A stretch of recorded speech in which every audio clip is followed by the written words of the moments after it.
Good. So I got my mother offered me $444, which is what I was short for my Alexander tuition, if I would shave my face. So I did it for that. And also because I was looking for an apartment, I thought I'd have more luck, like trying to rent a room from somebody if I was clean shaven. Also, I'm setting up a private practice, but mainly it was the bribe from my family. Oh, and I also needed to borrow like $1,000 from my mother. So it was for those reasons that I shaved my face. And am I using Grecian formula also? No, I'm not using Grecian formula. This is the natural color of my hair. Ginger says I should get blonde highlights. I don't color my hair. That's what women do, and that's forbidden by the Torah. So can you...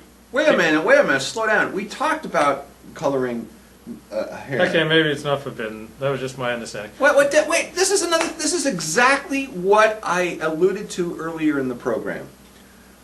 You are not a thinker because you're not listening. You just have your own ideas and you tune everything out, and when the truth is presented to you, if it doesn't match what you already thought, you tune it out. This is a classic case of that, Levy. We had I gave a whole shear here on what about men coloring hair. Do you remember anything I said that night? Yeah, you said you can color it for employment. That Rav Moshe Feinstein poskin that, and he was one of the Gedolei Dor. He poskin, he decreed, or whatever you want to call it. He was like the Luke Ford of his time. That a Jewish man is allowed to color his hair, but what color? He's allowed to remove the gray, right? No problem. As long as it's for the purpose of parnasa, of employment, right? So because in today's world you need to look younger in order to make money. So if Luke could go to he just needs to get he just needs to get a Mahira. You don't even need a heter. All you need to do is know that you're doing it for parnasa. Right. If you feel like there's no way you can justify that for yourself, then you can't do it. But what business are you in? Now, I'm an Alexander teacher and a blogger, so it's hard to make the case that dyeing my hair would be necessary for my living. But Ginger wants to know if she could give you $1,000 to shave. Would you shave your beard for $1,000? I would trim it. Would you shave it all the way up? How much to shave it all the way up? I wouldn't do it. Come on, you need $1,000. You wouldn't... I wouldn't do it. I don't believe you. I wouldn't do it. Someone deliver $1,000 cash to the door this week if you went clean shaven. How much to cut your payers? I wouldn't cut them if they want to cut them. So you'd rather be homeless. Let's say you couldn't pay the rent. You'd rather be homeless than shave your beard. No, my thing is like this. It leaves, it doesn't sit well with me, the concept of putting a price on Torah and mitzvahs. So I'm not personally going to accept any deal. You know what I mean? How does being homeless sit with you? It doesn't sit well with me either. Okay, so if you have to choose between the two. Okay, let me put it to you this way. And I've had this conversation. There's been jobs that I've turned down because I wouldn't cut my payas.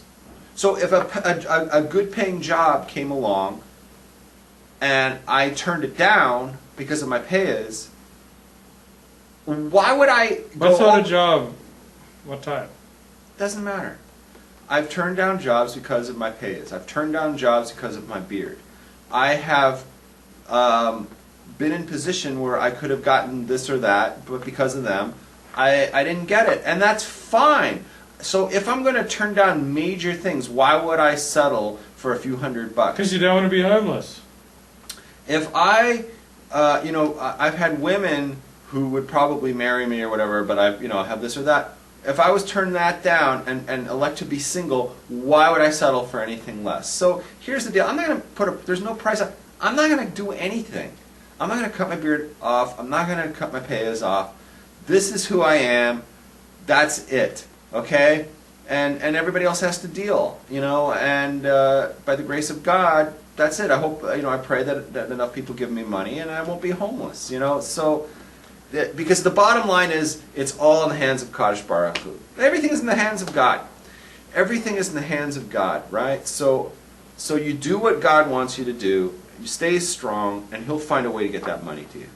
So I'd be willing to dye my hair pink for $2,000. Okay, if wait. anybody wants to see me with pink hair, $2,000 is all it takes. Okay, hold on a second. We talked about the heter to dye your hair. You're allowed to do I need money to pay the rent. I don't care if there's a header or not. Okay, wait a second. You can dye your hair black for that.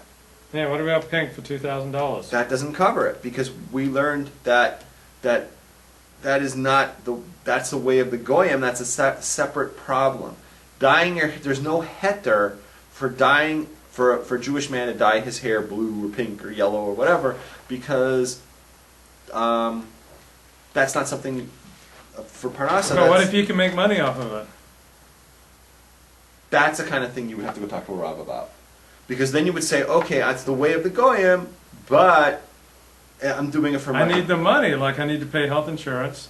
And I'm like my own Rav. Like I've got my own Torah talk show. I think you could probably get a heter for that. You know why? No, I can tell you the truth. Yeah, because the thing about the goyim thing, doing things the way of the goyim, that's so easy to overcome if there's like a direct parnasa thing for it. I'll give you an example, right? These guys dressing up in women's underwear. No, that you can't. No, that's not going to work, because that's one of the ones midaraisa. But like these musician guys, right? And they play rock music and whatever, and they get a heter and whatever, and if they can do that, then why can't you do it? So I'm going to say it, but that's the kind of thing you need to speak to a Rav. I can't give a heter for that. You know what I'm saying? That's the thing you need to speak to your own Rav. Do you even have your own Rav? I'm my own Rav. I got my own Torah talk show. Like if I have a doubt about like my Jewish authenticity and my Jewish bona fides, I can just go on YouTube, see myself teaching Torah with a long beard and a black hat and a suit, and a black suit and a white shirt, and I know I'm the real deal. And I just look at that man and I get really excited. Okay, so then why are you dressed like this guy tonight? Hey, by the way, I want to give a shout out to James and Noahide. He entered the room. Hey! James, this guy put out a phenomenal video.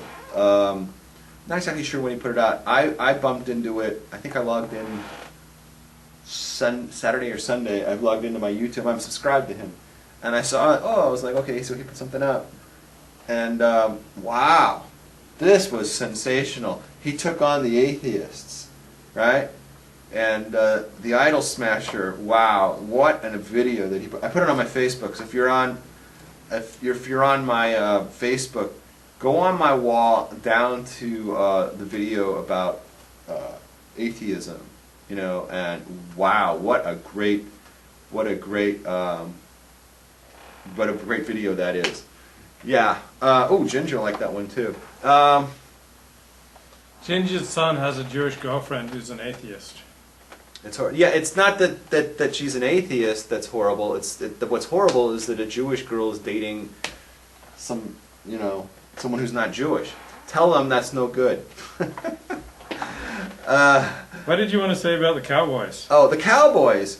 Last week I said to you about your Cowboys that it's a good thing on this coming Sunday, which was yesterday, because they're playing Detroit, that you would be entranced and you wouldn't be able to watch TV that day, right? Because I said you'd be crying if you did. So I was looking in yesterday. I was watching the game. It was on TV yesterday. And I can't imagine you crying more, because Dallas had packed on this like gigantic 27-3. 27-3. And they had the ball. And and I was in the pool and I had Detroit, and I'm going like, how the hell is this happening? How is Detroit getting their asses handed to them by Dallas? And I said to myself, okay, stay tuned, Rams, because this thing is going to change. And you could feel it changing. You could just feel the life getting sucked out of the room. And the next thing you know, Detroit was right there, and boom, and won the game. I mean, it was unbelievable. I was laughing all the way to the bank. And that game was so important to my pool, because right after we won that, we basically won the weekend. And I'm like, lady must be crying. I'm like, no, he's in trance. He doesn't even see it. I was watching the game while I was packing up. It was very painful.